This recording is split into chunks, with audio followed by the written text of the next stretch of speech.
on a podcast with somebody, I can't remember who it was, but supposedly anti-Semitic comments.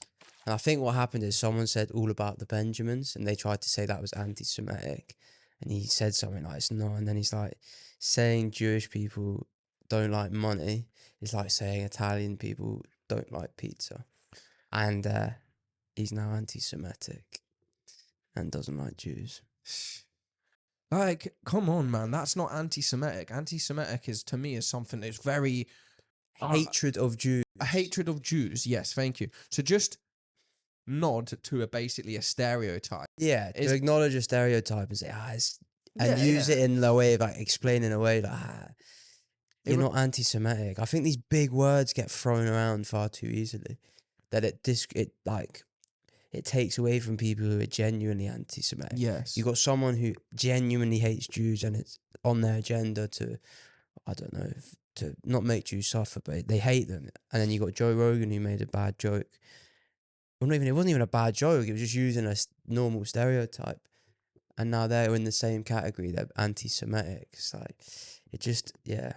Yeah, and come on, Joe Rogan, the comedian, literally famous for telling Jokes, famous for having a podcast where he discusses like whatever the fuck he wants, with whoever he wants.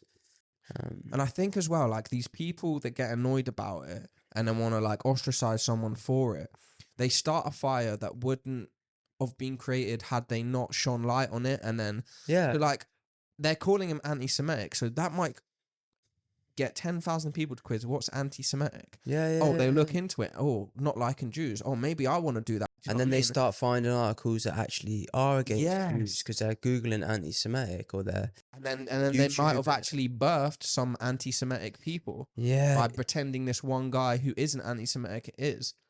Oh, mate, it's a weird one with him, isn't it? Because it's like, I think it's probably different for us because we've consumed so much of his content. It's just like, baffles us how people can label him as these things. But yeah, I think it is like, it must.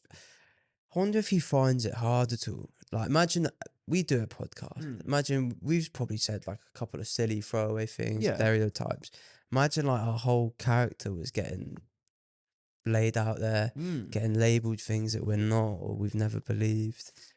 I wonder how that is to handle. You know? I was literally just thinking about that. Like, how disheartening would it be if you sat with a professional on a very topic that needs to be talked about and spoke for 3 hours and you said 5,000 sentences in that 2 hours and they ignore everything else. You've just gave loads of information and very nice like amount of info to a wide audience, and all you're remembered for is just that little part. It reminds me of this video actually. I don't know if you've ever seen it on YouTube.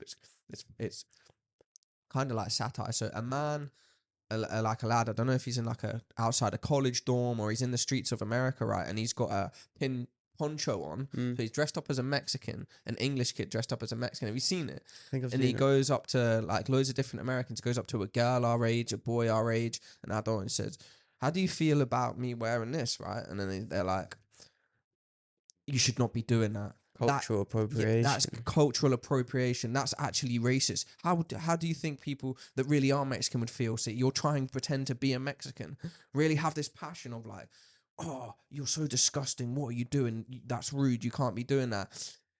He gets on a bus. He goes down to Mexico. He walks into loads of bars dressed as a Mexican, interviews loads of different actual Mexicans like, hey, and they're like, wait. They love it. They love it, mate. They love it. And it just goes to show you that people getting pissed off are getting pissed off for... on behalf of people that aren't even pissed off themselves. That's literally it in a nutshell. Getting pissed off for people that aren't even pissed off themselves. It's... How do you know a bunch of Jews was like, yeah, man, we fucking do love money. Yeah. I don't know. It's That's such true, a Joe. weird... Because it's like a silly stereotype, yeah, and I bet... I couldn't speak, I don't know, because I don't know many Jewish people as such, but I bet they all joke about it in their communities, maybe. Like the same way most stereotypes in that community you would joke about. I bet Italians always joke about food they love and the pasta pizza and things like that. And yeah, I don't know. Well, yeah, and it's not even a bad thing to say someone loves money. Yeah, why is that bad? Anti-Semitic? If you said they are X, Y, B, very insultive sort of cursing words, you picked up on their physical appearance and said every single one of them looks like this, that Yeah. could be classed as Like anti-Semitic. Asian people are smart. Yeah. Why would that be Yeah, like, a that's negative? nice. That's a good thing to say, isn't it? To tell Yeah. anyone they were smart, but the minute you put like a race in front of it, it's like, You can't say that. yeah. Like, no, motherfucker, we are smart. Like, Yeah. remember, we are. We own it. We want to be. We are smart. Yeah. So it's difficult. But yeah, I think, I don't know. Again, it's like we talk about it a lot recently, but it's what sells, mate.